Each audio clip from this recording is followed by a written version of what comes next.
Hey, what's going on, YouTube? It's the brain of the mainframe here, Nile Scala with POPXP. And tonight we have another exciting episode.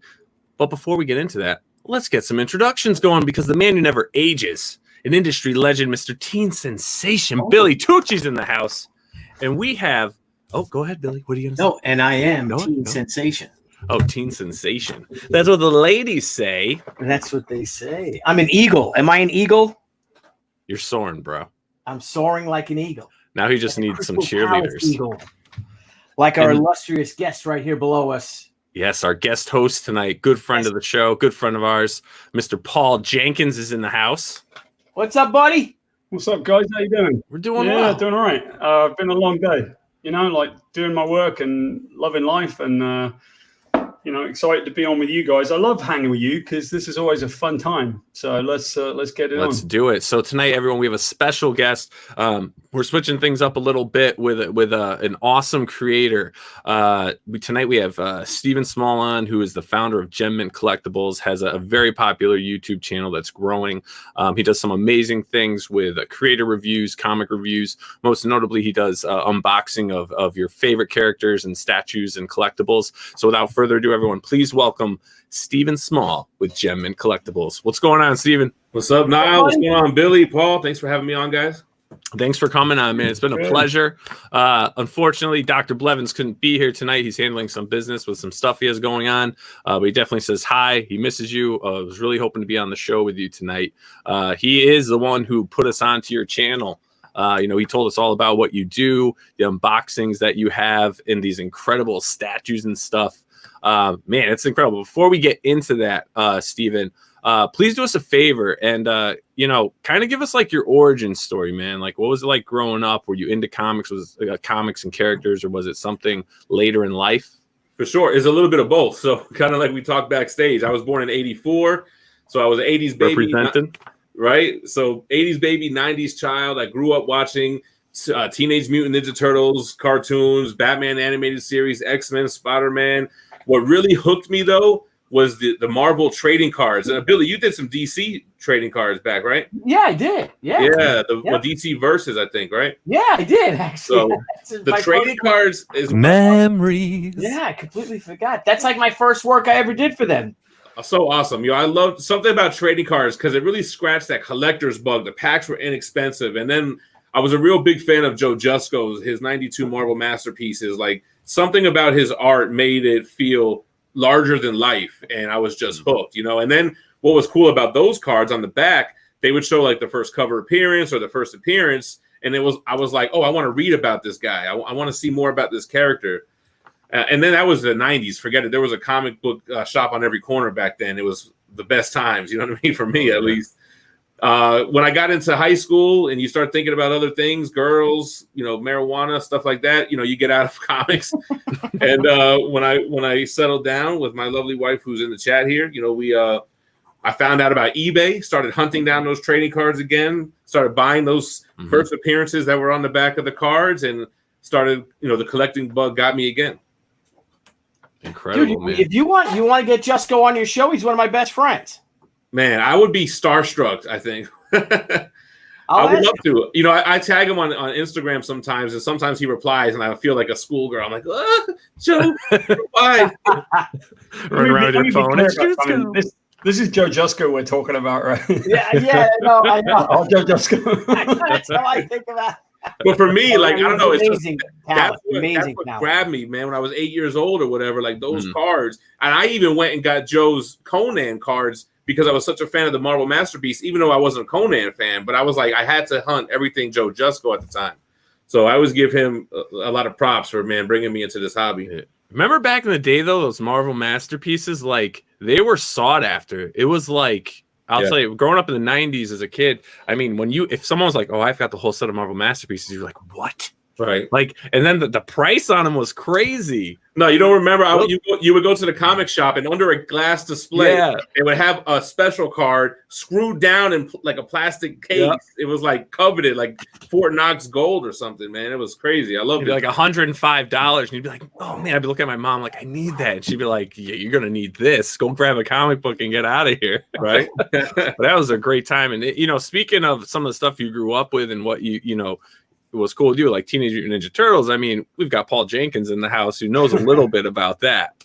Yeah. Now, Paul, weren't you the first or one of the first employees of Eastman and Laird? Yeah, I was technically the third. We had a guy who did licensing ahead of me and a woman who was the office manager, right? So her job was to sort of be in the office and run it. And then I met Eastman and Laird. I met them. I was living in Northampton, Massachusetts, and I was a kid. I was really young, and I met them. And I was playing in a band, and they did an album cover for my band. And I was sort of like living life and playing on the road, and I broke my leg playing football, as I always do, soccer. Jeez. And I couldn't do it, right? So I went to them and I was like, guys, you guys they just got the rights to do a TV show and a toy. And I went, maybe I should come work with you. And they said, yeah, that's a pretty good idea because we're really busy. And the next thing you know, the thing blew up. So I ended up being the third employee of the Teenage Mutant Ninja Turtles. And that's awesome. There was a great documentary I watched. I think it was called Turtle Power, maybe. Mm-hmm. And they had a big section on when they started bringing in outside creators. So you must have been during that part of the documentary as well. I was at the time not a creator. My job was actually, I spent about 6 or 7 years on the other side of the table. I was editor-in-chief for Tundra Publishing, which you may or may not remember. But Tundra Publishing was kind of a cautionary tale on how not to do it. We did Ninja Turtles, so I've got these crazy stories of like being on set with Vanilla Ice when we did like the second film. And just, go Ninja, he was huge at that time, man. That was such a perfect pair up. Looking back, it looks maybe a little goofy, but during that time, I was a huge Vanilla Ice fan, a huge Turtles fan. That Secret of the Ooze was like my favorite movie of all time, so I love that. I think everyone's going everyone's just doing the. If you can imagine being on set with Vanilla Ice and thinking about how dysfunctional that must have been, I'm here to tell you it was 10 times as dysfunctional as you think. It was the worst day of my life. I swear. Oh, really? That's crazy. That's nuts. But we were actually talking before the show about Turtles, and we were talking about, the year 1984, because that's the year myself and Gem was born, and also the year the Teenage Mutant Ninja Turtles were born, or at least out on shelves. When was the actual... When did the cartoon hit? Was it 87? 87, 88, yeah. It was 87, 88. Yeah. All right. I think it was 88, I think. Yeah. They got the right to, so the story was pretty cool. Kevin and Pete had done the comic, and the black and white boom was really going at that point. So there's a ton of stuff, like they were selling really well. And they had one license, which was some little kind of lead figurine license. And, they thought they were doing great because someone wanted their characters and they made little lead figurines. And that ended up screwing up the license for years because we couldn't license those things. The people that had it kept it. Wow. And because they probably did it for figurines, right? They probably just called it like the contract probably for figurines or something or statues or something. And that screwed up everything. Yeah, there were some legal issues with that. They were okay, but it took a while and it cost a bit of money to do. But, it was understandable. But so Kevin and Pete had this guy come up from New York and he wanted to license the thing. And the guy's name was Mark Friedman. And he came up in a suit. And Kevin and Pete were like, my joke with Kevin is I don't think he'd ever seen anyone in a suit before. They were sold on the deal. So they saw him in the suit, right? Yeah, they were just mystified. Like, okay, dude, like you're from the city, you got a suit on. What do you have to say? And he went, I think I can do it. And man, what most people don't realize is Kevin and Pete created it, but Mark Friedman and Surge Licensing, they're the ones who made it. Yeah, isn't he the guy that put like the big turtle in the car and drove it to back to his offices to try to sell it to all the execs and everything? Yeah, Mark did a really good job and he managed to make it real. And next thing they had some challenges. They changed it for kids, right? So originally it was pretty violent. It was based on Frank Miller's Daredevil, and they all had red bandanas. Mm-hmm. They changed it for kids, but, Kevin and Pete kind of signed off on it. And the next thing when I went there, it was just starting. And by the time I was a year into it, I couldn't even breathe. I get like phone calls at 3:00 in the morning from banks asking me for money. Oh my gosh. Wow. Crazy. Our buddy Ben Garant from Reno 911 and Night at the Museum, the State. We had them on a few weeks ago, him and Tom Lennon, and Ben was a turtle, right? He was. He was when they did the traveling tours and stuff. But he wasn't on stage. They were like the hype guys. They'd be like with the crowd. He was on stage. He was a turtle on stage, and then one guy would talk. Yeah, it was him and Jason Ian Black. They did the promo stuff. They did the promo stuff in the tours. They weren't part of the stage. Are you sure? Positive, yeah, because they actually talk about it in Turtle Power, the documentary. I thought he said he was in the costume on stage. No, my friend. Oh, okay, my friend. No. But they did. They were in the same thing with animatronic, and they did the commercials. They were the guys in the commercials. They were also the guys that traveled around and would like actually meet the fans, and they'd hold the signs and do things and go to the different parties. And then they had the actual stage performers though that did like because it was more of a physical show. You know, like they lip sync, but then they would fight and do this and that. They were just doing the regular like kind of promo stuff. Why is there a Crystal Palace shirt on the panel? I don't know, Charlie. I have no idea at all. You know what's cool though? That turtles are still relevant in comics now, man. With IDW, and they just wrapped up this Power Ranger Turtles crossover, which I love. That's just a nostalgia bug for me, but they're still relevant, man. They're still doing good stuff in the industry. Man. Oh yeah, definitely. So let's get back into what you're doing here because you're the star of the show tonight. Now you have come up with this great channel, man. That really you do things different. And you have things that are just incredible with the statues and stuff you get. How did Gem and Collectibles YouTube channel come to be?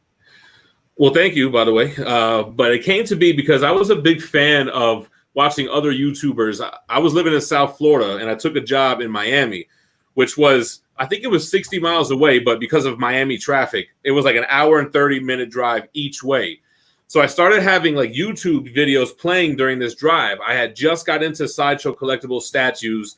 The Hulk versus Wolverine maquette, it spoke to me because at that time I was big into like key issues like Hulk 181 and whatever.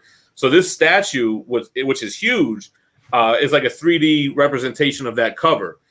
So I would watch people that would do statue channels. I would watch guys that would talk about omnibus because I was big into both things. I like these collected editions and I like the statues. And I'm always the type of guy, man, when I really like something, I'm like, man, I could do that. I could do that, but I'm going to do it like this. I'm going to do it a little bit better. And I always give like a hard time to like the statue guy that really hooked me. His name was Cartel from Hell. And I would watch all his videos and I would be like, that's it. I need more. Where's the other video? So I would be like, when I do my channel, I'm going to have a video every single day because that's what I would want as a fan. I need something every day, man. I got this long drive, entertain me. So I kind of modeled my channel after his statue channel. And then these guys called Omni Bros. They have a channel called Omni Bros Live. And I kind of took inspiration from them, but like melded it and put it with my personality and the way that I act and I talk. And I just kind of fell into this thing, man. Now, how are you acquiring all of these statues? So, man, it's I think I'm going to make a video for that. I keep like a list on my phone of like video ideas, and it seems like I get them all at once. It seems like I get them every day, but it's not really like that, man. And statues, they take a long time to come out. You pre-order them, they come out 9 months later. You can set up payment plans. Me, because I'm a little bit more financially stable now, I just put down the deposit, which is like 10%. And when it's ready to ship, then I'll pay you the rest and I'll pay the shipping. But I just kind of staggered this in such a way where I record these unboxings and I have a backlog and I kind of just release videos once a day. So I don't know. I just found this way to finesse this content, man. And it just works for me. Like I don't have anything coming in right now, but I have like 6 reviews on deck ready to go. So by the time that 6th one drops, I'll probably get another one or so that came in. Oh, wow. Now, you're purchasing these though all yourself, right? These are all your purchases? Yeah, but I'm always big on like, if you're a collector, like I have this saying, like the hobby should fund itself, right? Like I just look for little other avenues of revenue. Like the channel became a big revenue stream for me, right? And then maybe some sponsorships, some ad work, just things like that to make it like PayPal paid for it. It's not really like coming out of my personal check. I have a regular job. So it's like all these side streams that I use to continue to be able to collect. Now you mentioned something just right there. You have a regular job, right? So what is it like having a channel that's growing in popularity? It generates an income for you to do this, if you want to call it a hobby of yours right now, or your passion. But you still got to work a regular job. Do you find working the regular day job hard when you got something like this going on? Well, luckily my job is flexible. I have a very flexible schedule. But yeah, the growth just makes me kind of strive to go harder, because I'm like, man, I could probably do this full time one day if this keeps going this way, you know? So that makes it, that gives me a goal, and that makes me grind really hard at it. And yeah, that's the goal, is to be self-employed one day and not have to work for somebody else. Mm-hmm. I think that's all. That's my goal too. What else? I think Paul and Billy are already there. I love it. I work for the people, man. I work for the people. You work for the fans. people. Work for the people. That's right. The customers. So now let me ask. If you love what you do, you never work a day in your life, man. And that's why I want to do it, because I love the hobby. I love comics. I love to collect. If I could do that full time, like, bro, I don't need money. If you could just pay the bills are paid and the collectibles are coming in, that's all I really need, man. Now, what got you into the statue aspect of it, though? Like, you must have an incredible collection. But see, I don't get tied down to stuff, man. You see, I have a good collection, but I'll recycle, man. Like, not too long ago, man, must have been like maybe a year ago now, I sold every statue I own and I started over, because I don't feel the need. Like, I don't get married to collectibles. I enjoy it for a time, and when I'm ready to move on, and that's another way that I keep it going, man. I might sell a couple pieces to buy the next one, which is always how I collected, man. Even as a kid, like if I really wanted those Joe Jusko special cards, I might sell the DC Versus, man. That guy Billy Tucci did those, so whatever. So we'll sell those, and then we'll get the masterpieces. Bye, Billy. That's all right, man. I'm a capitalist. It's all good. I wouldn't say that I'm a flipper, but yeah, I would say a capitalist, opportunist, or somebody that just likes to recycle the collection a little bit. Well, Steve, I want to point something out for those of us who know both Billy Tucci and Joe Jusko. You're not really upgrading from Billy Tucci to Joe Jusko. It's kind of like a lateral move. You know? It's like saying you're from Wolverhampton. What you gonna say? You were gonna say something, Billy? I know Paul just broke my train of thought. Wait, give me a second. Oh, here, I got a question for you guys. Well, first of all, I'd like to send you one. I have a few of our she statues. Okay. I found the she action figure. Do you do action figures too? Unboxing of action figures and all? I don't. I'm not opposed to it. I would definitely like to take a look at it. All right. Well, we'll talk for sure. Yeah. And I'll send you maybe the she one, and you can have it. And awesome. Unbox away on it. Now, when you talk about recycling, we all do. Nile and I especially. I love to support Indiegogos and Kickstarters. I've been doing it for years. I have a lot of the books, though, like you say, recycling. I have a lot of special editions. I have a lot of perks you get, a lot of the cool stretch goals and things like that you get. Do you think, now we're starting to put together our mystery packages for the she book. Do you think that would be insulting if I had like a Kickstarter book? Say I had someone's book I bought, right? And I read it. It's not a hardcover, not maybe a super expensive one, but to throw say someone else's comic in there. Kind of sharing that if you like you should check this book out too. Or would that be insulting to the person that I bought his book or her book? That's a good question. I don't know. I think, are you talking about mystery boxes? Yeah, we're doing we have a mystery box, mystery bag option. Yeah. So you'll get one. You'll get one. Paul hates that idea. I know Paul does not like it. Here's the thing. I'm gonna throw a whole bunch of stuff in there, but I'm wondering if I should start throwing some of these trading cards I get, some of the stickers. I put the stickers in my closet, so not stickers maybe, but maybe even some of the comics that I've read already. I mean, I open them up, I take care of them, or I'll buy multiples from my friends. The campaign's almost at $50,000. If we get two more, I'll buy another book. The only difference is, and I'm just going to throw my 2 cents in here, when the creators do the mystery stuff where they'll throw a bunch of things together, it's typically stuff they've done in the past that they may have, extras of, stuff that that they ordered a certain amount and they still have a certain amount left. They'll give past books and things in those little mystery packs. but they don't typically give out other people's crowdfunded stuff. Typically people don't do a Kickstarter and Indiegogo at the same time. Boom. Well, here's the thing. Oh shit! That mystery box. Typically people don't say, you know what? I never made that a mystery box. I want half your lunch in it. Yeah. You know, throw in $20. No, I'm gonna buy glitter and stuff. I think you could get away with it. I got Billy Tucci's tank top. Is pretty huge, and I know it's kind of frowned upon. If you throw in like items that were like given to you, and you're throwing them in a mystery box that you're charging for, I think it could look bad depending on how it's done. Now, if you bought these things and you have multiples, and I don't know. See, I think there's a fine line there somewhere, but why don't we ask the chat? I think maybe. But there's a mystery box community. I'm telling you, these guys, I've seen like videos where people like call out people who do mystery boxes. They're cutthroat, man. Wow. I don't get involved in that. Yeah, why don't you make some dark web boxes, Billy? You ever watch those videos? I feel a little bit of concern, right?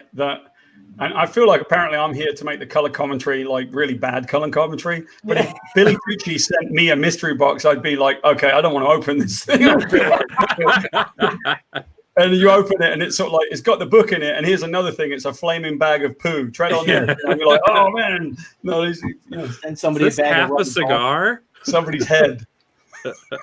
I'm always worried about that, Paul, because we give out our PO box and we do like these what's in the box videos where people donate stuff. And we use it to give away for free, but we don't charge for it though. It's not like a mystery box. We do just like random giveaway boxes. Mm-hmm. But I'm always scared that somebody's gonna put some like messed up stuff in one of them packages, man. Yeah. Do you shake the boxes first? Do you guys have a way of checking I should start. I don't. What's the weirdest thing you received? I don't know. I don't know that we received anything weird so far. Everything has been like relevant to what we do. So far so good. What's the best thing you've received so far? Man, slabs, 9.8 slabs.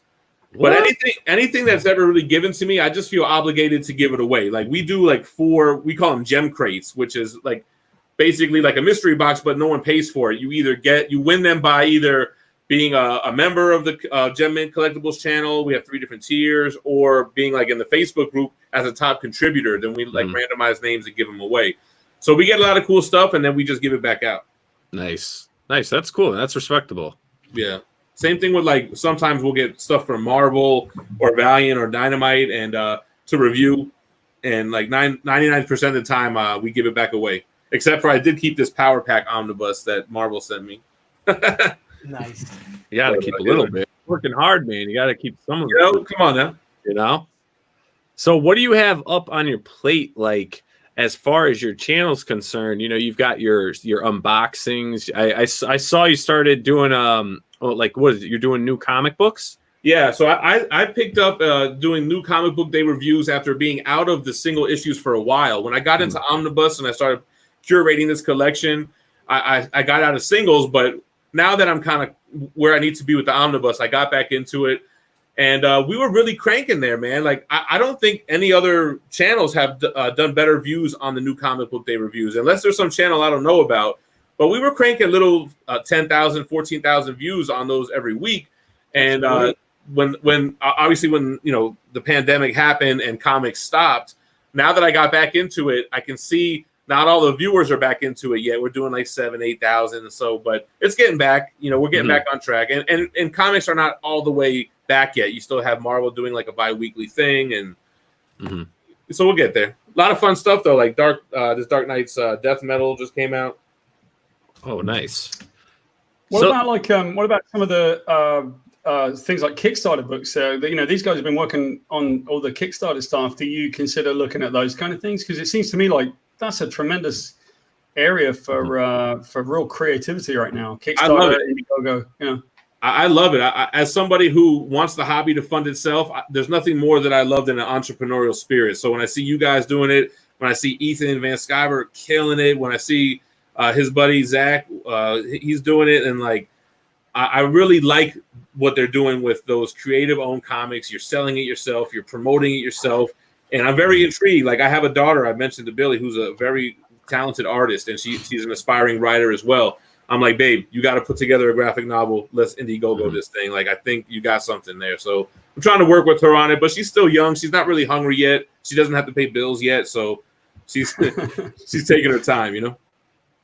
But that would be fun. I think she'd really enjoy that. Then you're going to turn her into a superstar, though. This 15-year-old girl makes a graphic novel. It's a perfect recipe for success. Really I'm telling you, she's really talented too. Not like in a father's eyes, like really. Like we did a video on my channel with her doing like a time lapse because she does it.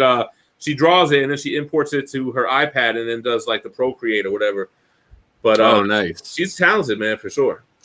Nice. Now, let me ask you, kind of we're talking like crowdfunding. Billy and Paul, I mean, what, from working in mainstream and doing stuff like that, I mean, what is so fulfilling about doing the crowdfunding comics? Away from mainstream. I know that I can speak to it a little bit. When I did my first crowdfunding, I think someone will probably disagree with me. I don't know. But actually, we did it in a time, Humberto Ramos and I did it in a time when no other mainstream creators had actually done it. We were the first two to really kind of climb away from the mainstream. But that's a bit of a long answer, especially for someone like me. Like I've always been. We've got time, Paul. Yeah, all right. I've always been a mentor to creators. I've always been a guy that cared about creators. And if you think about it, I started with the Ninja Turtles and then we went to Tundra Publishing, right? Everything was about creators' rights, about what creators can do for themselves. And so a lot of the time, I was Alan Moore's editor, right? And Alan had fallen out with DC because of Watchmen and all the things that had happened. We had a bunch of creators in the mainstream anymore, and you understood why, right? They were frustrated, and we paved the way for Image Comics. I mean, because of Tundra, Image happened, right? And so I've always been a guy who cared about being outside of the mainstream, even when I was in it. And of course, I ended up doing the Origin of Wolverine, and I ended up doing really well in the mainstream. But to me, that's not the thing that made me excited. What made me excited was doing my thing and my creations. Kickstarter's hard, man. It was hard. We had a particular issue with the fulfillment on the second. We had someone help us with fulfillment, and they crapped the bed in a big way and killed us. And we struggled through it. But if you were to ask me which is the way that I want to be published, I would go to myself 100% of the time. I don't mind working with DC. I quite like it. But this is us, man. This is a piece of our heart. This is something that shows through. And so when he said this a little while ago to Steve, right? Like, if you love what you do, you never work a day in your life. And so I think that's the reason. This is us. It's a piece of us. Whereas if we do it for mainstream, it's a piece of someone else's stuff that we do the best job we can. Right, Billy? I don't know. What do you think, man? I always look at it like the music industry, right? Like we used to have these big record companies, right? And they would push the artists and they would get a crumb off of this big amount of units sold. But then musicians started going independent, selling less units, but they're making more money off each unit. So that's kind of what I always equated to. Like I grew up in the 90s with No Limit Records, Death Row Records, you know what I mean? Hip hop music. And these guys started taking it into their own hands. And when I see comic creators do that, it always reminds me of that. Like, yeah, man, you're going to sell however many copies, 60,000 copies, but you're making like the profit on that is more than if you would have sold what 100,000 copies or whatever on a major or on a big label. Absolutely. And the best part is that you own it all. You own everything. You own your masters. And I like to say, like the next, Robert Kirkman's out there. The next Eastman and Laird's out there. Watching. They could be watching right now. The thing is that you own it. It's all yours. And the buck stops with you. As they say, the buck stops here. It does. You are held accountable by your backers because you have such a personal relationship with them. You have such a strong connection to them because they believe in you and they're supporting you and literally changing your life. And it pushes you to be a better businessman too, because you are dealing directly with the fans. Mm-hmm. When you publish through Diamond, which changed my life, either they ran a lot of the interference for me with the retailers who ran interference with the fans. So I didn't have that direct connection to the fans, right. Because you had these other people in between, and I might have slacked off a little bit like everybody else, books being late, etc. But because you really didn't have that face-to-face confrontation, or not necessarily confrontation, or that face-to-face relationship that you do now. Because you send out updates and they respond to you. And even with our YouTube channel, the fans and our friends who become our friends now watch our show. Or with Twitter and Facebook, you're friends with them on Facebook. And you really do become friends with them, which is really cool. I mean, some of my best friends were people that bought my comic. Mm-hmm. And I'm like, hey, what are you guys doing later? You guys seem pretty cool. Oh, we're going to be at the bar. You see them at the bar and you remember them earlier in the day or something. And you make great friends, you know? Mm-hmm. But Billy, I think you and I are similar to each other in that, right? When you're put in the mainstream, guys, when you are in the mainstream, you're going to be one or two people, right? You're going to be aloof and you think it's really interesting and you're really into yourself and all that kind of stuff, right? Or you're going to just be the same person that you were. And I remember when I first hit and I was doing really well and the Inhumans did really well for Marvel. And someone, I can't remember who it was, but the first time I ever heard, oh, you're going to change now. You're going to be different. Mm. And I'm like, man, you speak for yourself. I'm not going to be any different. And if anything, I did certain things. I don't know if you've ever done this, Bill, but this is kind of a cool trip. I'll give you a little tip for a future if we ever get back to conventions. I would find a random fan waiting in line. I'm thinking, I recognize you. I think I've seen you before. And I'd find out their name and I'd wait a year and the next year would come around and I'd say, hey, John, how you doing? And they would flip out. Yeah. Mm-hmm. I would go to the bar at night and they would want to buy me a drink and I'd say, no, thank you, but let me buy you one. Yeah. Because I mean it, right? I'm not being overly humble. I'm like, man, you pay my wages, you know? Like, so I think interacting with fans like that is much more valuable to us than being kind of aloof and sitting back. And I got a few friends and, you know, we're not trained to do this in the public, but I got friends that sit back and they don't look at anyone. They just sign and hand and sign. Yeah. Mm-hmm. I hate that. Some people Paul's also one of the most accessible, if not Paul and George Perez are probably the most accessible comic creators out there. I mean, like I said, you see Paul hanging in the bar. He's not hanging in the bar with the pros for the most part. He's hanging with the people that he had just saw earlier in the afternoon.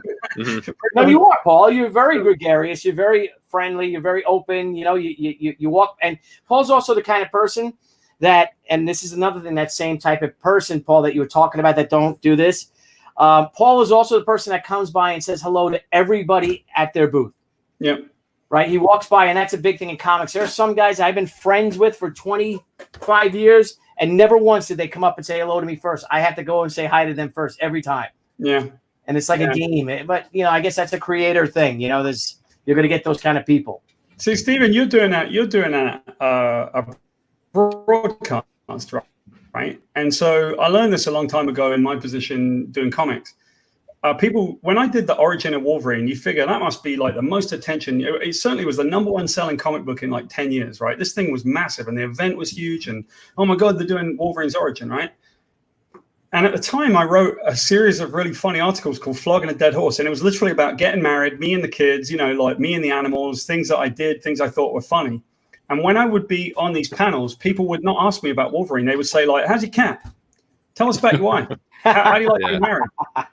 Every single thing that was a connection to the human being. They wanted to connect to me. They didn't want to connect to, I get it, we like Wolverine. And they would ask the occasional question. But I had more questions about me and my article than I did about Wolverine. And I think that's what is the beauty of YouTube. You know, you guys are all like, I'm starting up YouTube. We're doing a thing. We enjoy it with my company because we like mentoring people and we like educational stuff. But what you guys are doing is you reach out to people and you're talking to them like we're talking through the screen to people. And you're one of their best friends, Stephen. They see your stuff. They love what you do. You make them excited. And then they're not just buying into what you do, but they're buying into who you are. 100%. I think I might do the same kind of tactic. I might hook them in with showing a Wolverine comic book, but then they watch you and they get to know you. Now they want to know more about you. And then we do live shows where we have no topic. So we just, I do with my wife, we just, shoot the breeze and the people are into it and we're into it. And it's like, like-minded people finding each other and talking about stuff that they both enjoy, so it's awesome. We love the YouTube channel, man. We love the live interaction and all the comments and everything. It's crazy. I mean, that's like the best part, really, because I mean, we've been a little over, I think we're like 14 months in since we started the channel. And it's cool because we have like our core group. You know, they hang out with us, you know, every time we go live. We're talking to them throughout the day. You know, we're fortunate enough to hang out with some of these cats, you know, at conventions when they were going on. I mean, it's just really cool. You build like this nice, like true group of friends. And, you know, we look forward to doing the show to meet with, you know, awesome creators like yourselves, which, you know, always end up becoming our friends too. And we do more stuff with you guys and then with them as well. So it's a really cool camaraderie of just really hanging out and talking. Which is great. And I mean, what's better than that? Can I say one other thing about that? You know, the question that came up a little bit earlier, Nile, that you asked was, what is it like doing other people's work, like mainstream? And what is it like being a creator who does their own stuff, right? I'll tell you one thing. I think that the creators in the mainstream, we know each other, we're friendly, we've all worked together. There are some times when I'll meet an artist and they've drawn a book that I've written and I feel like an ass because I'm like, oh, we work together? Sorry. Now, as a writer, I'm one of the unusual writers in that when I write a book, I actually want to call the artist and talk to them and ask them what they want to do, right? Which Billy's like, please write me a book, right? Because if I'm writing for an artist and I'm doing what they want to do, then they're engaged and they feel like they're going to enjoy themselves, right? I don't think I'll ever forgive you for that Captain America story. You shouldn't. It's your problem. We'll do something. So the thing is that, you know, like, and I don't mean to be rude about an artist. It would be like, oh yeah, well, I was really busy and I wrote that thing and they assigned you and I never ended up talking to you, but someone in Marvel assigned you and then I found out, you know, what was going on, right? Well, here's the thing about the self-publishers. Those of us who are self-publishers who've been in the wars and done the Kickstarter and do, you know, man, we're like arm in arm. We're like rugby players. We'll go to bat for each other. And I want to support what you guys make, and I want to promote what you do, and I want to help you out because I want you to help me out. And that kind of thing is very different from. It's a different kind of camaraderie, I think. So that probably helps answer some of the questions. You know, I can attest to that because when I broke into the industry, and I guess maybe people wanted to hang out with Debbie more than me, though. But I was fair assumption. I was welcomed with open arms by the self-publishers: Terry Moore, Robin Moore, Jeff Smith from Vijaya, Brian Polito. A lot of us independent people, you know, we all Bat and Lash, Jackie Estrada. They accepted us in. And the Marvel and DC, this is 94. So the Marvel and DC people, there really was a pretty big split between the independent creators, the self-publishers, and Marvel and DC. And if it wasn't for my two Goombas, Jimmy Palmiotti and John Romita Jr., I probably they wouldn't have accepted me. They wouldn't have had me into their ranks, you know? Mm-hmm. Yeah. But wouldn't you rather be doing this, though? I mean, I'd much rather be doing. Well, aside from like Jimmy and John and a few of them, you know, like I said, all the friends that I'm still friends with are the same people that I first met that year, the self-publishers. Like I said, like Terry Moore, Strangers in Paradise, and Rachel Rising, and Motor Girl, and, you know, Jeff Smith with Bone, you know, and just like that small core of people, and Brian Polito, of course, with Lady Death. You know, they're still, you know, our best friends, the ones we go to dinners with at shows. But here's another thing, Stephen, what I wanted to get to about the difference between working for Marvel and DC and like that Sergeant Rock Lost Battalion. One of my heroes, one of the instrumental men in getting that book made was Lawson Sakai. He's a 4-time wounded veteran of the Japanese American 442nd Regimental Combat Team that the story's based on. And he passed away today. Oh, it was so heartbreaking. Oh my God. And I was like their adopted Howley grandson because they're all Japanese. And since I'm a white guy, that's what they call us, Howleys. And hey, Josh, what's up, bro? And but that story was so meaningful to me. It really was. But I got to tell you, Steve, and you'll see this when your daughter makes her comic, and I have no doubt she will. And Paul, tell me this, right? It's so great to have a book that maybe you're nominated for an award, or like you and Eisner that you won, and they bring it to you and they ask you to sign it, and then they say thank you, and then you say, well, no, thank you. But nothing compares to when it's your own creator, own work. Right. It's your own book, and someone comes up to you with your comic book. Do So I've got like a little to say about that. So I will say that there's a couple of books that I've written. They're single issue stories that I always know when people come up to me and they'll be really emotional because their stories are really meaningful, right? There's a couple that are about me and about my family, and so people will come up, they'll be very emotional. The Captain America ones, Billy, are a great example of that. Too bad you never got to draw one, but what can I say? Right? But there is nothing so thrilling as when you create a character, the Sentry or one of the other books that I've done, Alters. We did this book for Aftershock Alters, and nothing was more gratifying than have people come up dressed as Chalice, the main character. And it's a thrill when you've created a character, even to this day, right? I've done loads of books, and someone will walk up and they're dressed as a character that I created, and they took all the time to make that costume. I'm like blown away. I can never believe it when that happens. See, that sounds better than the Eisner Award to me. It is. Yeah. Here's my little secret, right? I've never been to an award ceremony because I think they're fucking stupid. Right? I think they're so dumb. So when I won an Eisner, I never showed up. Also, I got nominated after them either. My mom was really annoyed. You broke up. I think you broke up. What did you say, Paul? You broke up. I said, I'm sorry you couldn't hear me. I said, I also got nominated for 2 BAFTA awards, and I never showed up to them either, and my mom was really upset. Oh, Gotta be there for that one. That's incredible, man. Stupid. He's like, nah, that's all right. No. Well, he's in it. He's in it for the work, man. That's what it's for. Just doing what he loves. You don't need the rewards, Paul. I love doing what I do, man. I love it. That's it. I love doing what I do. And by the way, Charlie asked me, where am I from? So Charlie, look, the Crystal Palace shirt is probably a little bit of a little bit of a hint, but yeah, I'm from my family are from South London, and then I grew up in Dorset in the West Country, so I'm from both of those places. And now your mom lives in Wales, right? My mum's she was in Llanidloes, but now she just moved south to Wales. Actually, she's in Glastonbury, so we're all back in the South Country. Bunch of pikeys. We got a great compliment here from our good friend Josh Jeppy. I dig the Gem Mint videos. Great energy. Appreciate it. Thank you, Josh. With the Jeppy Family Enterprises, Diamond Comics, previews. Great guy. Steve, what's your upcoming show's going to be about? What do you got planned? So I have a lot of the same going on, man. I have statue unboxings ready to go. I have these omnibus hauls. I'm waiting to get a couple more new ones in so we can talk about Sensational She-Hulk omnibus that just came out. What else do we got going on? You're on me now. So I like to collect these. Just came out.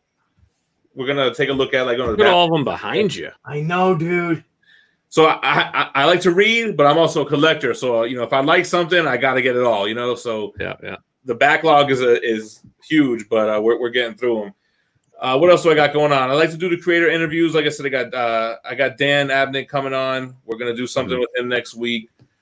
And what else do I do? We got Paul Jenkins and Billy Tucci coming on soon. We're gonna plan something as well for sure. And just more of the same. New comic book day reviews. We're gonna be cranking those out every Wednesday. Luckily, I'm able to scoop them on Tuesday. So I try to. Tuesday is like don't bother me day. I got to read all the new comics, record the video, and then I drop it Wednesday morning. So just keeping on schedule. Got a couple things I can't talk about working, but we're just continuing to grow. We're doing a giveaway right now, actually, for this Sideshow Collectibles Supergirl statue. So we're trying to promote that once we hit. Nice. Once we hit the 90,000 subscriber mark, we're going to give that away. Oh, that's awesome. You're not going to give away that offensive Power Girl statue, are you? So the offensive Power Girl statue is actually not mine. So I was fortunate. I have a buddy out here who's a collector, and he's selling a few pieces. So he'll say, "Hey, Gem, how about you do a review, and then you'll put it up for sale, and if anyone wants to buy it, then whatever." So sometimes you got to do things like that. I review a couple statues that were his that we ended up selling for him. So whatever I could do to make sure I have the good content coming. Yeah. Now you have a local comic shop that you go to? I do. If you want, give a shout out. I can't do it because they give me the books on Tuesdays. Okay. He doesn't want the credit. He's a good guy though, man. He's a super cool dude.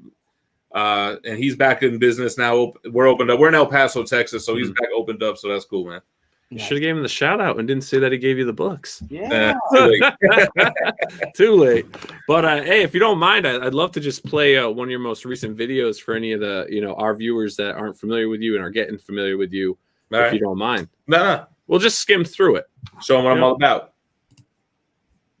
I should unmute it. So somebody made me that intro. They were like, Gem, I made you a couple new intros, and this is what he sent me with the music and everything. That's crazy. So I was like, hell yeah, I love that. What's going on, Geminites? It's your boy Gem Mint. We're back with another statue unboxing and review. This time we have the old school Power Girl premium format from the offensive Power Girl. I've seen it in person. I'm really surprised on how well that it aged. So I really my bread and butter is the statue reviews. That's the biggest draw to the channel. Yeah.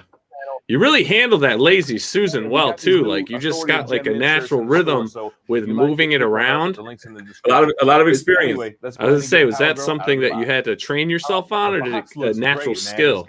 It's something that you practice and get it right. Really, now I use a motorized one. This one I just happen to break out the small one. Oh, nice. Do you script your stuff, or do you just kind of wing it? Wing it. So first things, let's take a look at this base. I kind of write it in my head. Like once I know I'm about to do something, I kind of what do I want to say? Make sure I cover certain points. Yeah. Now, do a lot of these statues? I noticed, like when you're showing these statues, a lot of the bases of them will have like the character's emblem or something to it on the base. Is that really common now with these statues? Yeah, because these statues are all limited, right? So they're all like they have an edition size, and that's part of the collectability of it. They don't just make millions of them, so they'll have an edition number like 67 out of 200 or whatever. And it'll typically have like their logo, the company's logo, and stuff like that. Mm-hmm. So this was actually an older statue. What really pops on the channel is like the brand new statues that just come out, and you review that brand new piece that people are thinking about buying. They want to know your opinion on it. So there's a big trust factor involved. Like the statue community is its own like community within this comic book hobby. Yeah. So to be a successful statue reviewer, man, they got to trust that you're not biased. They got to like trust on your opinion because they're going to spend $700 based on your review, Yeah. Yeah. And you didn't say boobs during this entire filming. I try to keep it. I try to keep it family friendly. Now, what do you use to film your show? You want to laugh? I use this to film all my videos. Your iPhone? iPhone 8 Plus. It records 4K, 60 frames per second. I hook it up to a Blue Yeti. I have a tripod. I have lighting. And my process, I got it down, man. It just works. It looks great. Yeah, the iPhone cameras are nothing to scoff at, man. Look at the background. It blurs the background just like a lens camera would. I think a little bit better. Nice. I think the portrait looks better. Now, have you ever opened these and I didn't know the answer, but I'm just going to ask. You ever opened these and have broken statues? They actually both. Yeah, it's not the norm, but every now and then it can happen. And if you order from a big company like Sideshow, man, that's the best person to get a broken statue from. They have the best customer service. They'll get you a replacement or refund the whole thing, give you a partial refund. Mm-hmm. But that's why I don't mess with those custom statues anymore, man. If you're doing like a private unlicensed commission and you get a broken statue, like I got a statue review for that Iceman. It got like 350,000 views. And it sucked. It was like a $3,000 statue. It was broken. There was things that were not right about it. And that was like the last straw for me. Yeah. I mean, how much time did it take? Actually, I'll ask this question after we kind of go through. So you're educating them not only just on the statue that you got and the condition and all that, but you're also educating them on the characters. Yeah, I like to throw in a little 30-second history of the character, especially when it's somebody like Power Girl, who not everybody is familiar with. Now, this statue in question is actually inspired by. Have a good night, Charlie's London. Done by artist Art Germ. He did a few Sideshow pinups that turn into statues. And you do all your own editing? Quinn, yeah. Catwoman. Great job. Great it's funny when you start a YouTube channel, you don't realize that you're going to have to become a graphic designer, an editor, an expert on sound and video, like all these other things you have to learn along the way. Same way that Supergirl came to Earth 1, which was very cool. For it, bro. You're a natural. During a dying thank you. Appreciate it. So how long does it take, like for an episode like this, from start to finish? How long are you working on it? I think when you take into considering like the editing of it and making the thumbnail for it, you're probably into it like an hour and a half. I really like how you have that fanned out concrete look. I think that looks great. Yeah, great stuff, man. But there's a lot of hustle that goes on behind the scenes to make these moves, to acquire the pieces, and like there's a lot that goes on to like make this machine work, you know. She does have some kind of like rosy cheeks.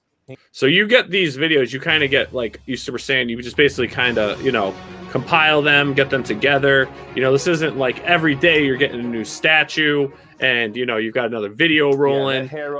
So you got to have a good rhythm, right? Like a good cycle. Yeah, that's what I'm in this groove. I'm in this rhythm where when new comic book day comes out, that means I don't have to drop a statue review. So that kind of sets me back a day. Then we do a live show on Sunday. Okay, that pushes it back a day. And then I'm getting pieces in as I have these other videos ready to go. And you just get into this rhythm and this schedule. And it's been working. I've been doing daily content by myself for like since San Diego Comic-Con, I think, man. Right? So what is that? July? Yeah.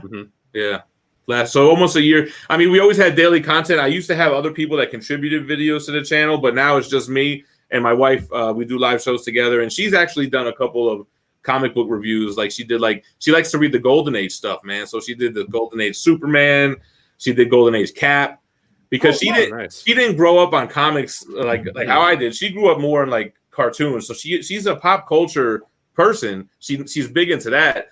But she's like, man, if I'm going to read this stuff, I got to start from the beginning, man. Let's get the Golden Age books out and let's learn about these people. So that actually, she actually did some good videos on the channel like that. Oh, that's great. I wish my wife would be like that. I'm like, hey, you should try reading a comic book. She's like, drop dead. My wife, the only comic my wife ever read was 300, and she loved it. That's it. Yeah, I'm done reading comics now. That's fine when I make a copy edit mine. And she used her copy of She as a fly swatter.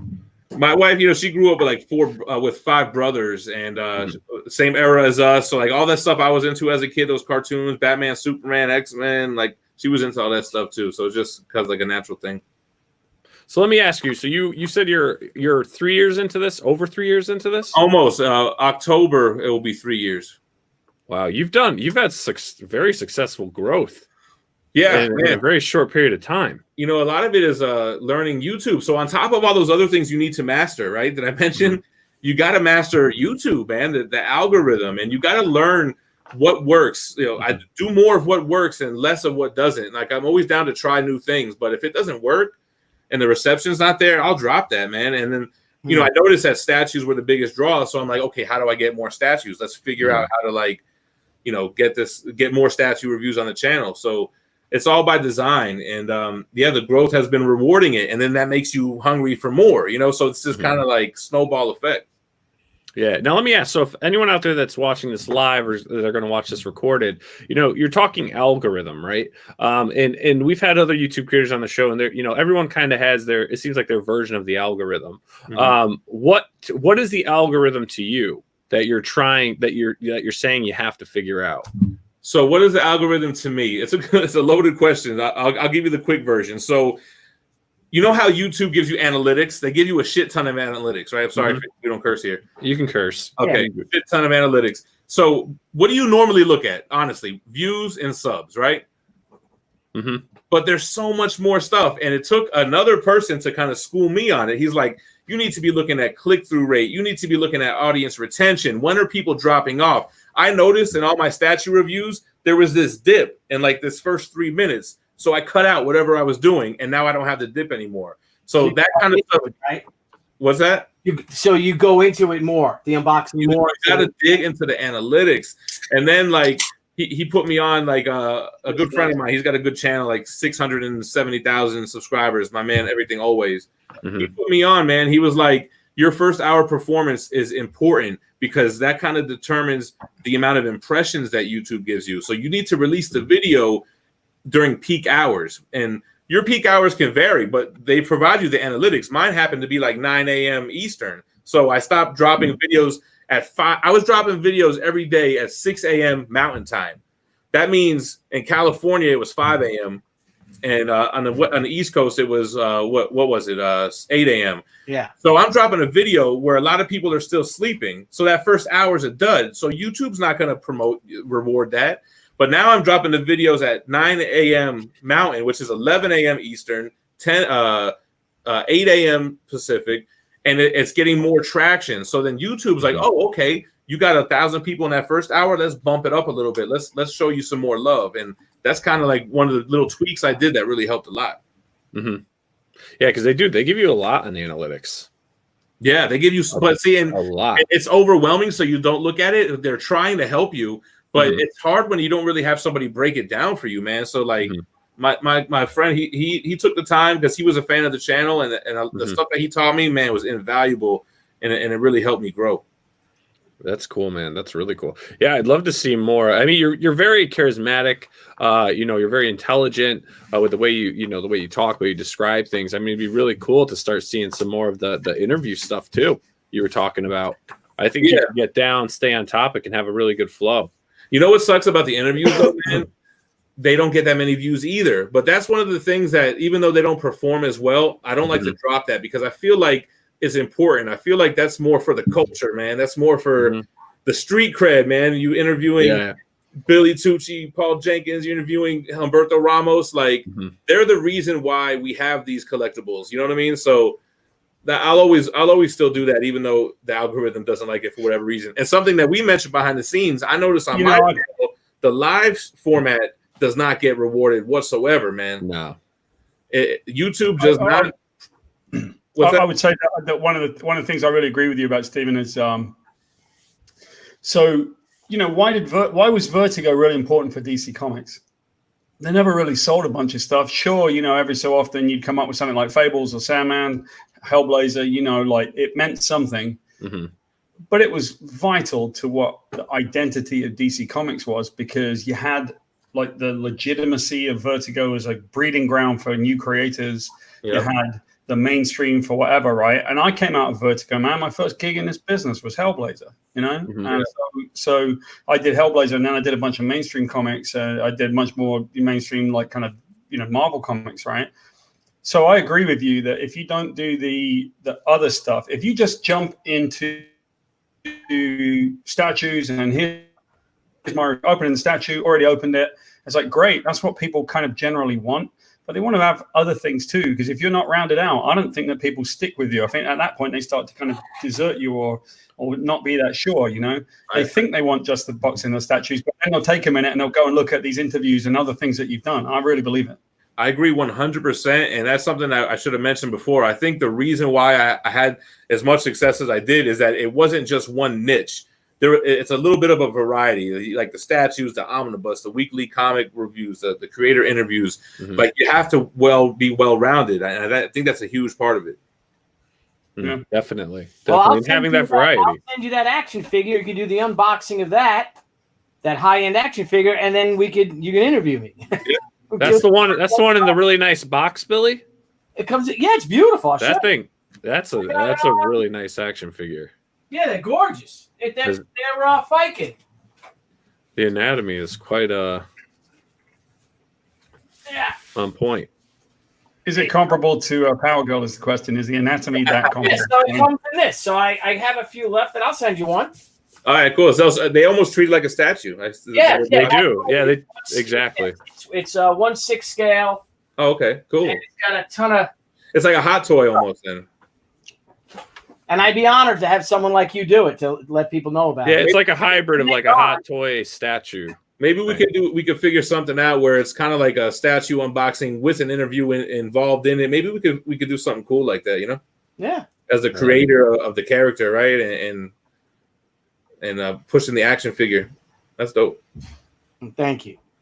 Perfect. Now, what are you going to do, Paul? What I'll do is I can send you a Fairy Quest statue. Anyway, we got some of those, so you can take a look at that. But cool. For me, it's more like, I'll probably send Fairy Quest Fiction Squad and all the stuff that we're about to go do, and show you what we're working on, because that stuff is, you know, I got this kind of varied life, right? I don't just do comics, and that's my crazy stuff. I do film, I do animation, I do all kinds of different things. And so, but in terms of the comic stuff and the collectible stuff, you know, the way, if you go back to the Kickstarter thing we were talking about, I made all of mine in a way that I want to see them. You know, I built them out like where they're really, really hard cover, and you know, they're like a handy nuclear shield in case of war. You know, like these things are hard, and you can keep them on your shelf forever, because that's the kind of book I want to own. If you, this is a dirty secret of mine, but I've written loads and loads and loads of comics, right? I never keep them. I don't keep the single issue comics. I could care less about them, right? The only ones I keep are the collected, usually a hardcover. Yeah, I'm the same way. All these single issues are just a means to read, review, and then I give them all away. But the hardcovers is what I collect. Yeah, So that's what I think. So I'll send you that stuff. I'll 3 packs. That's what they're for. In fact, well, I'm excited. I'm actually excited for your wife to see our stuff, because if she likes, you know, she's not that into comics, right? What I found with those books is that those are books that people who, even if they don't read comics, they want to see those books, and they're like, "Oh, what is this thing? I've never seen it before." So I actually want your wife's input more than yours. Sorry, but, you know, let's be clear, guys. Our wives are much more intelligent than we are. Let's be clear. Well, that's for shit sure. And I'm going to use my children's Play-Doh, and I'm going to sculpt a special statue of myself in full size anatomy, and I'll be shipping that. Anatomically correct. Anatomically correct, yes. It's going to be perfect. Hey, you got to do what you got to do. It's a cutthroat business. Welcome to Hollywood, gents. It's cutthroat. That just happened. That just happened right now. TJ James actually asks, Paul, I guess he's looking for an update on the Star Trek series.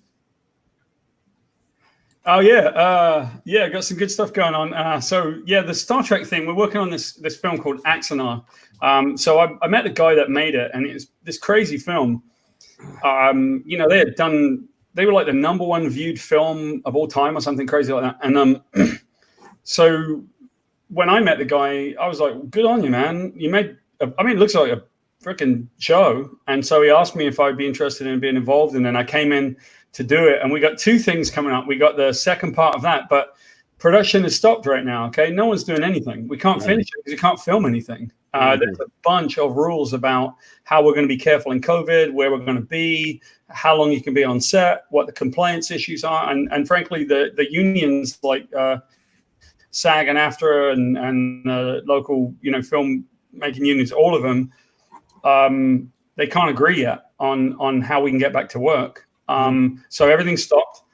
But at the same time, we also shot a comedy, just a science fiction comedy on the same bridge. We took the bridge apart, and we basically did a comedy of the worst ship in Starfleet. So it was literally like the shittiest ship run by a South Londoner on the edges of the universe, and no one's spoken to them in months, and so they just don't give a shit anymore, and they're not following the rules. So basically, you know, when they've got all these things with Star Trek, like the prime directive, you know, don't interfere with cultures because you're not supposed to talk to them. These guys are just like, whatever, and they just go down and have sex with anyone they can find. You know? So that's called Warped, and we are debuting that soon as well. Oh, nice. When are you going to announce the debut of that? We are editing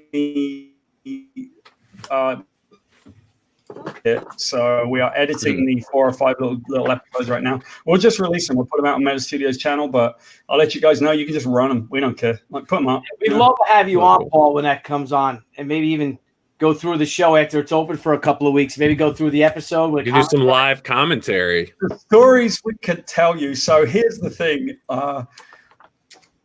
What you don't remember, or I might have told you this, Billy, I don't know if you know this, Nile, is when I came to this country, I studied to be an actor. That's literally what I did, but I spent most of my time in film school being a director, right? So the captain of this ship is literally a guy called Captain Plackett, and it's me. So I get to be the captain of the worst ship in which is about appropriate, you know. So I could show you a picture of Captain Plackett. I'll find it. And if I can screen share, then you'll go like, oh my God, I've got to see it. Yeah, send it over. We'll pop it up. I'll let you know when I find it. Hang on, I'll go searching on my desktop right now. So, Gem, where can everyone, you know, keep up with what you're doing? You know, how can they follow what you have going on? I got I'm on a few social media platforms. YouTube, obviously, at Gem and Collectibles. I have a pretty good Instagram page going on. It's Gem_Mint_Collectibles. The Facebook, we have a page, but we have a group. The group is really good. It's called Geminites, a group for collectors. And what's cool about it is, like you guys were mentioning before, you kind of you have these people that are viewers, but then you talk and then you become friends. Mm-hmm. So the Facebook group is 4,000 of those people. Like the after show, it's like what I like to call it. You know what I mean? Like, yeah, all the shenanigans that happen on the channel and on the live shows, it all carries over to the group, and it's a really fun group of diverse, different collectors. And I think a lot of people really enjoy it, man. We get a lot of praise posts on there on how we keep the group, man, like super calm, no politics, no bullshit. Just we're here for comics and collectibles, and that's it. Very cool, man. Now let me ask you, with the state of comics and what's coming out, I mean, how are you liking the mainstream comic industry right now? I love it, man. There's so many good comics I'm reading right now. Like, man, Gideon Falls, Donny Cates on Thor, like Something's Killing the Children, and then Tinian's over there doing Batman. You got Joe Hill doing 100 comics at once. Like, I'm loving everything right now. I think it's a great time for comics. I'm enjoying it more now than when I kind of first got back into it. It must have been around 2012 or so. So we hit this big issue, right? Mm-hmm. This whole damn pandemic has really put a damper on everything. But like the quality of stuff that's coming out, I'm loving it. Have Awesome. you read Strange Academy yet? Yeah, of course. And then we had Humberto on our show as well to talk about it. And damn, we still didn't get issue 2 yet, right? No, I think it's soon, July, he said, because we had him back on, and he said, I think, July, I forget, he's actually said like the exact date. July will have issue 2. Maybe or something? What's that? Maybe it was like July 7th or something? That's kind of, I like, there's a 7 in my head. Let me put it that way. Well, that's 7-7, baby. There you go. Definitely looking forward to Strange Academy. I like to kind of try everything out too, man. Anything that's new coming out, I'll give it a shot. I like the number one, and we're going to keep it going, man. It sounds like it sounds like a passion project for both of them guys, man. Scotty Young and Humberto. Oh, yeah. Definitely. That's what we got to get on. We got to get both of them on, Billy. Yeah, Scotty's jumping on. One of our friends has a channel called Hero and the Kid, and they got Scotty Young doing an interview. So nice. He's down to do it. So Niall, I shared something behind there with you. I found some stuff for you to take a look at. I'm gonna scrub through this for you, okay? So, Billy, you're going to get a kick out of this. This is our ship, and here's the joke. You see the I'm going to go full screen with this. Yeah. You see the front of the ship. Yeah. It's the USS Croydon. So they all have this call signal. It's going to be NCC something or other. Yeah. Ours is CPFC. Crystal Palace Football Club. And then as it goes by, look, it's got its blinker on. I guess I'll play it. You won't hear the sound, but look.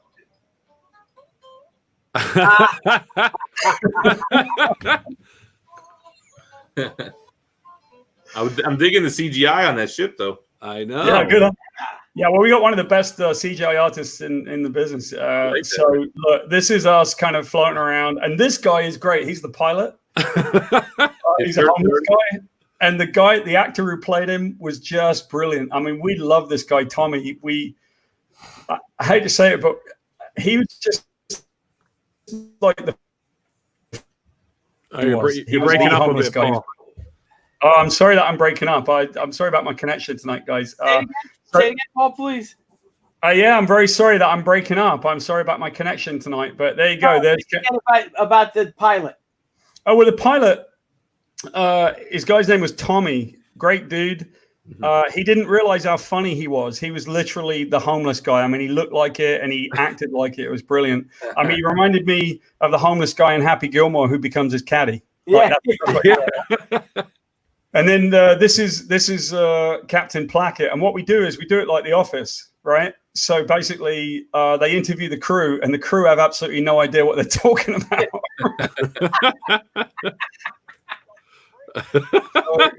It's basically like The Office in space. Yeah. There he is, Captain Plackett himself. And one of the things that I think you'll really get a kick out of, if you can see, take a look over here, you can see that. So Captain Kirk, when he got a bit chubby, they would give William Shatner a girdle. So one of the things that we did was we put this obscene girdle on me. We put 2 of them on me, and then we made it really misshapen. So it looks like he's wearing about 5 girdles. It's just great. The design of the ship too, because it's like not finished. It looks like, I mean, it doesn't even have 2 engines. It's just got the 1 engine. Oh, it's got the 1 engine. Yeah, no, the ship is great. We'll go back to the ship. This is it. It looks like the worst ship in Starfleet, right? And that's an incredible set. If you don't mind, tell us about the set. So the set is, I mean, it's like the original series type set. You know, I mean, it's beautiful. It's amazing to work on. You know, it's kind of a hybrid between a digital set, because obviously everything's in camera now. It used to be that you would have to do it in hindsight, right? You wouldn't actually, you know, do everything on camera. You would probably put it in post, right? Yeah. Well, you know, now with this way that screens are, I mean, we can put this stuff all on camera, right? So this is in camera. Everything's as you see it. We've got this great group. Actually, I got to show you one thing that I think you'll really like. So let me just go to this guy. It kind of introduces you to the group when we play through, and I'll pause it when we get to the group of people involved. Your CGI is incredible. Yeah. Thank you, man. Thank you. And so this is Plackett, and he's like just literally clueless, right? This guy. So, you know, they got shape changes in Star Trek. Yeah. This guy's name is Lieutenant Commander Brick, and he does tactics. And basically, it's a fucking brick. But my favorite part of it was because we did it like The Office, we actually mic'd up the brick. Right. And so we got this whole thing where we mic'd him up for an interview, and then we stepped back. And one of the grips had the funniest joke, because, you know, when you mic someone, you kind of have to say, hey, I'm going to mic you now. And you ask for consent, right? You say, can I touch you? You know, just one of those things, right? Mm-hmm. And so he finished micing him up, and someone yelled at him and went, you never asked for his consent. So we made him apologize to the brick, right? So we got that guy. There's the homeless guy right here. Following up, this guy's brilliant, and then this is Jenna Cannell. She's brilliant. She's a great actor. She's kind of like the best buddy, kind of just troublemaker. And then this guy is Grocknar, and he's just like the most officious first officer. He wants everybody to do what they're supposed to do, and no one gives a shit, you know. So, it's going to be fun. We'll let you go. We'd love to release it with you and have a viewing party with you guys. Actually, that'd be a blast. Oh, that'd be fun. Yeah. It's funny, man. We've edited one of them. We've got the trailer done, so I think give it 3 or 4 weeks, and we'll have them ready. And they're just they're short, so maybe 3 or 4, 5 minutes long. So we'll have about 5 or 6 episodes, and if people like it, then we'll make some more. Oh, very cool, man. Now, are those all like screens and stuff? Yeah, all the panels and things. Yep, they're all screens. I mean, the whole thing's like a working model. Look, you can see if you get the screens in camera. You see the like blinkers moving and stuff. I love that blinker, man. That's incredible. Yeah, that's great. Yeah, they lost their way, right? But if you see, you know, obviously we got like really beautiful CGI. Mm-hmm. But if you see the screens behind them, you can actually see them blinking, right? Yeah. You see them up in the corner? Oh, yeah. Yep. I see it moving. They're on a cycle, and the screens basically just work on a cycle, and it looks like they're live, you know? That's really cool. Yeah. Incredible, man. Thanks for sharing that. That's awesome. Thank you. Thanks for showing it. Thanks for letting me show it, man. That's madness. You know? I'm a huge Trekkie, so I can't wait. Yeah. You're going to enjoy it, man. You'll probably yell at me and go like, man, that was a bit off color. No, that's what I love off color. That's my thing. You're going to love it. There's literally one where they're all talking about like, is there any, like the captain wakes up and he's like, is there anyone that hasn't had sex with everyone else on the ship? Yeah. And Jenna Cannell, who plays the ship's weapons officer, like Jenna's gorgeous, right? Mm-hmm. And so they go, yeah, she hasn't had sex with Brick, and it's because Brick doesn't dig her at all. He won't have sex with her. There you go. That's what I did on my holidays, you know. So. All right. Fantastic. Awesome, man. That's awesome. And again, Gem, thanks for hanging out with us tonight, man. It's awesome what you're doing. We'd love to have you back on the show. You're always welcome if you want to come on. If you have any free time away from your show and you want to join us with any other guests we have coming up, hopefully next week, Paul, will have you back on. Should be a good time. And Thanks for having me on, man. Appreciate it. Yeah, and then before we go though, just a shout out for Paul and his channel. Paul has been doing some great stuff on Meta Studios. That's his channel here. Himself and Kevin Eastman have basically just been kind of talking the story of pretty much their careers and Teenage Mutant Ninja Turtles and everything in between. Just an ongoing weekly like video podcast that's live, so you can interact with them. They do some fun stuff, man. Sometimes they play some great games, and it's you know what it is? You're getting that uncensored, true, raw stories. There's no editors. There's no one saying you can't say that, you can't do this, you can't butter this up. It's just raw, real. And if you're a Ninja Turtles fan like myself, you're going to watch this. All right. And anything else they're working on, you need to watch this because you're getting the true stories. And it's fun. It's fun. Sometimes they just play some wacky games and do some stuff, but it's really cool. So I definitely encourage you guys to check out Meta Studios and check out Eastman and Jenkins chat, Two Pals chat. Great podcast, video podcast, if you want to call it, right there on his channel. Oh, Jimmy Doohan's son played. What is that? Is that on your show or is that on the Star Trek show? No. This is. No, this. Oh, Sons play Scotty. Yeah, I don't care about that. I care about Paul's. No, it's not. That's not on ours. I mean, I care about Warped. That'd be great.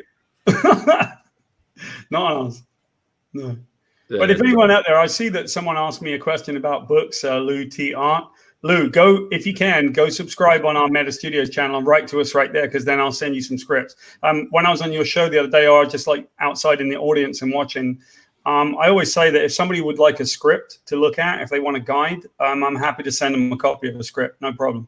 Right? Because people shouldn't be doing it as a mystery. I don't understand why everybody wouldn't share their script. So yeah. I'm happy to share it. If anybody wants to look at a sample script, it shows you how I write them. And then you can compare it to the actual finished book and see if you can make something of it, you know? And you can see what works for you. Yeah, there you go, Lou. See? You got it from Paul. I'll send you one. Niall, how's your script going? Going good, but I'm not sending it to anyone yet. Well, you can't say it's not published yet, so. It's not published yet. You're stealing my stuff. I hear you, bro. I hear you. I actually got to send Lou the link though for what I use to take my, because I write everything out and then I'm breaking everything down per page and panel.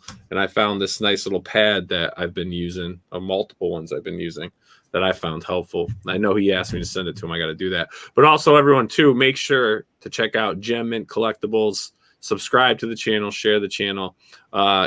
He's creeping up right now on 100K subscribers, so help spread the word. Get this channel moving so we can get this guy into the 6 digits. Yeah. Get that silver play button behind you, man. We're supposed to hit it like early August, man. So just trying to keep it up and get there, and that's going to be a huge milestone for us. Awesome, man. Jim, you got one of the best best YouTube channels out there. Thank you, man. Really do. I appreciate it. Thank you, man, so much. All right, everyone. Thank you so much for joining us tonight. We will be back next week, so keep an eye out for our promos. And everyone have a safe weekend. Have fun. Get drunk, but be responsible. I'm talking to you, Paul. Enjoy those Yinglings, brother. Love them, the Yingling. I got backup. Oh, there you go. Got the backup. The lager. All right, everyone, have a great night. Again, Jem, thank you so much. Paul, thanks for popping in. We'll see you guys next week. Billy, I'll harass you tomorrow, buddy. Have a great night, everyone.